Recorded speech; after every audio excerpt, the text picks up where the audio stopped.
Hello all. So today I want to talk about the Skyscale. This guy.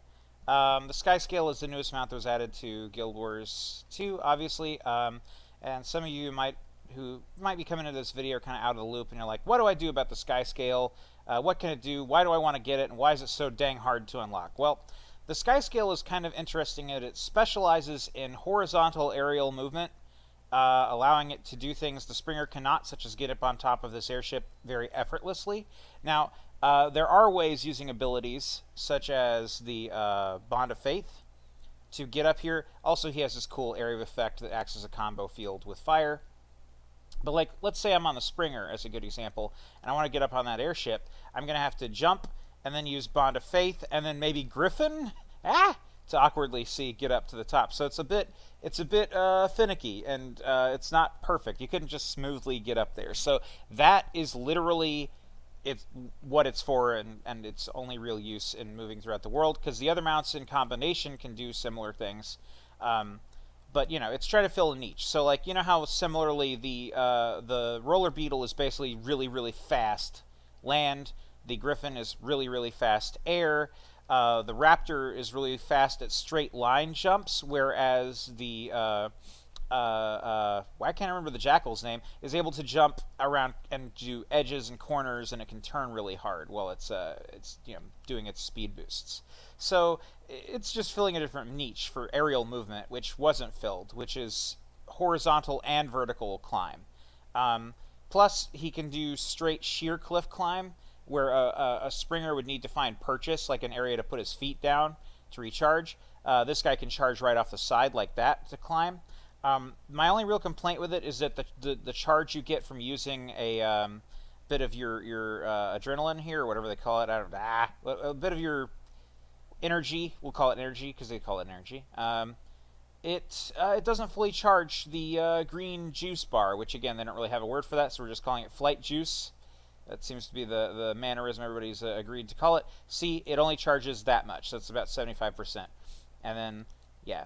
Also, once you go past a certain threshold, you start exhausting your maximum height, which then you slowly descend back to, which is kind of frustrating and annoying, because it's like, but I got up here. Why can't I stay up here? And if you had started from, like, say, those rooftops, you could just keep going. You wouldn't be stuck.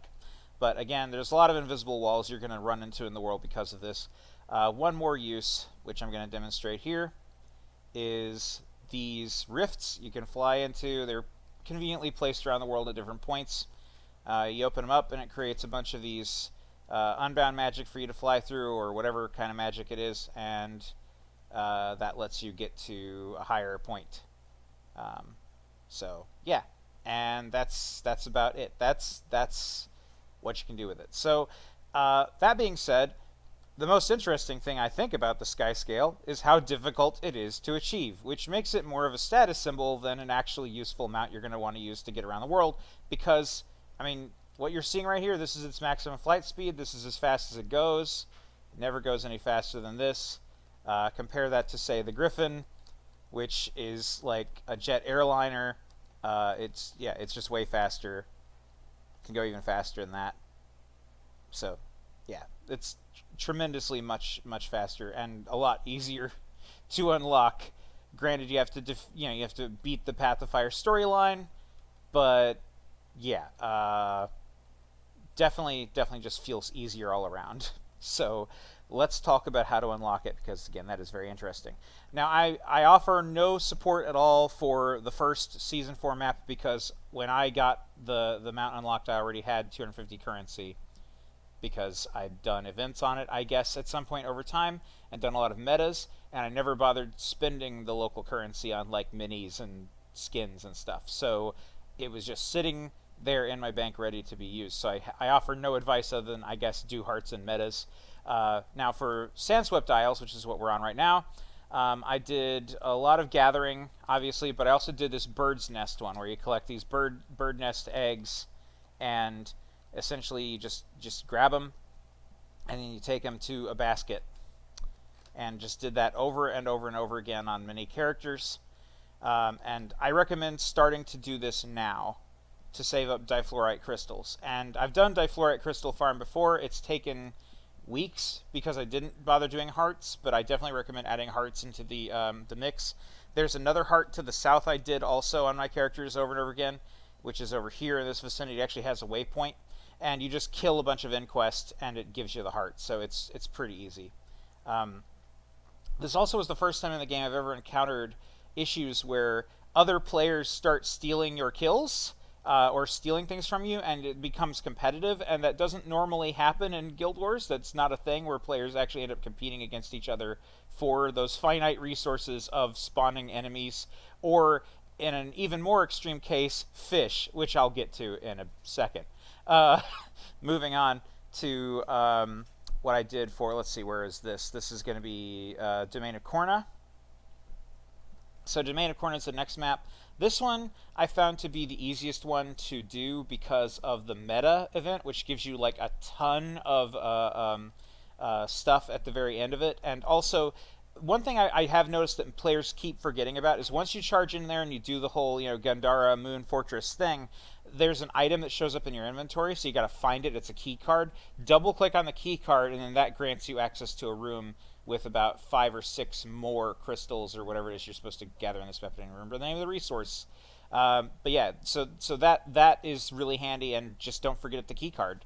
There's so many people who are like sitting at the window like, how do I get in? How do I get in? And they're like, just grab the item in your inventory, guys. And they're like, what? I don't have time to click on that. So yeah, that's my only real thing there. That's just remember that. There's also a heart at the beginning of the next map, which is Jahai. This one I did a lot. I won't lie, I did this heart a whole lot because it was very easy instead of doing map meta events. And so what you do here is you talk to these NPCs and you're like, hey, why don't you speak to them for yourself? And then you take the guy over to these people and you match him up with the appropriate person based on the personality. I'm probably going to get this wrong. And then, hey, you and me, this whole situation. Okay, I did it right. So you can see I got a little bit of progress on the heart. So you just do that a couple times and it's done. And occasionally a fight will break out. Other players here will sometimes cause a fight to happen. All you have to do is, like, right there, you just lay a couple hits on them, and then you'll get credit for also doing that and participating in that, which is also really handy for getting that renown heart completed quickly.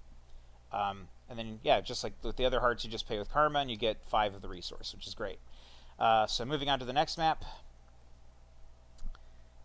This is the one that made me really frustrated, really mad. Thunderhead Peaks. So Thunderhead Peaks has this fishing mini game, which I have never been privy to this sort of experience in Guild Wars before, where you have something come out of the water that you've fished for, right? You're literally drawing in a tuna, and another player can come up and grab your tuna. And he could just go ahead and grab that. I'm just gonna let him. He's not now. See, he's being polite. He's not gonna grab my tuna, but they could if they wanted to, or she. Sorry, but yeah, it's a weird situation because it's like that was my fish, and at one point I even felt super guilty. I accidentally clicked on somebody's fish and it jumped out of the water. It was a total accident. I was trying to click on something else and I clicked their fish, and it's like, oh no, I'm so sorry. So yeah, it's weird. It's a weird mini game. Yeah. So that's that for Thunderhead Peaks. That's really all I have to say there. And finally, for the new map, I just did map completion on several characters because that was really easy. As you can see, 4-4, 21, 21, 8-8. It's not that hard to go around the map and get everything, especially with the rental Skyscales and stuff. So that's really it. And that's how you get the mount. You do that. You go through all that trouble. Wow, Krauka slamming his tail down there. But yeah, you just do all that, you get some things done, and you're good to go, and you have the new mount. And obviously there's some other stuff that will involve what now will be 2-hour waiting time limits between feedings in which you raise a Tamagotchi. Be sure to clean his nest. A lot of people forget to clean his nest, and you got to do that, or else you miss a 2-hour time window, I think, or something like that. But yeah, when I did this quest, it was a 24-hour time window, which a lot of people complained about, which is why it got reduced to 2 hours instead of 24. But yeah, just imagine having to wait a full day of your life to feed a Tamagotchi, because that's something we did for 4 straight days. Just saying. Don't ever forget the Skyscale mount and the trouble we had to go through for it. Yeah, good stuff. Good stuff. It's fun. It's useful. I like the rift movement. I like the way you can just sort of stay and hover, and that's really nice.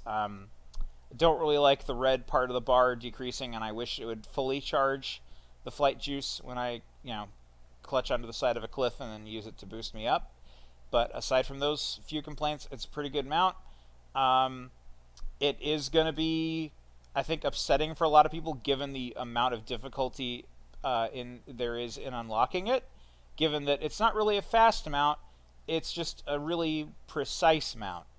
And it's also not as useful as you'd think. Like, I think I can maybe get up this cliff. Let's see. Like, oh, whoop. Oh, dear. Well, that's not good. Let's try to use Bond of Vigor to regain. Can we get to the top? I think we can. Okay. Whew. Had to use Bond of Vigor, but we were able to scale that cliff. So, couldn't have done that on the Springer. But, yeah. Probably could have maybe if I'd found some purchase for his feet or something. But I don't see anywhere, really. So, yeah. It's got uses, I suppose, in certain maps, certain areas of the world. And there we are. That's the Skyscale, everybody. If you have any questions, leave them down in the comments. I'll try to answer. Thanks. Have a good one. Bye-bye.